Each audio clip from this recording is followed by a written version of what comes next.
निर्गुण हत्या करण्यात आलेली आहे।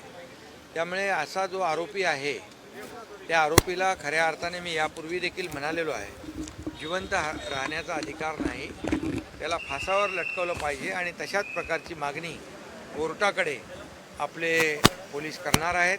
त्याप्रमाणे SITची नेमणूक झालेली आहे।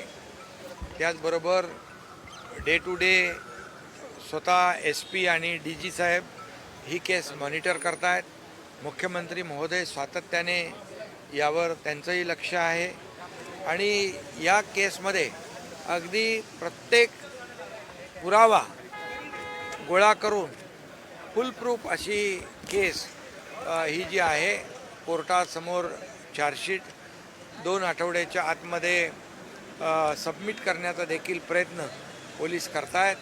कुठल्याही परिस्थितीमध्ये त्याला फाशीची शिक्षा सजा व्हावी अशा प्रकारचं पूर्णपणे चार्जशीट तयार करून कोर्टाला सादर केली जाईल आणि आम्हाला विश्वास आहे अशा प्रकारच्या निर्गुण केसमध्ये अतिशय माणुसकीला काळीमा फासणाऱ्या या केसमध्ये कोर्टाला देखील आम्ही विनंती करणार आहोत की याला फाशीशिवाय दुसरी सजा होऊ शकत नाही आणि त्यामुळे कोर्ट देखील अशा याच्यामध्ये गांभीर्याने आणि मानवतावादी दृष्टिकोन घेऊन त्याला फाशीची सजा देईल असा विश्वास या ठिकाणी व्यक्त करतो।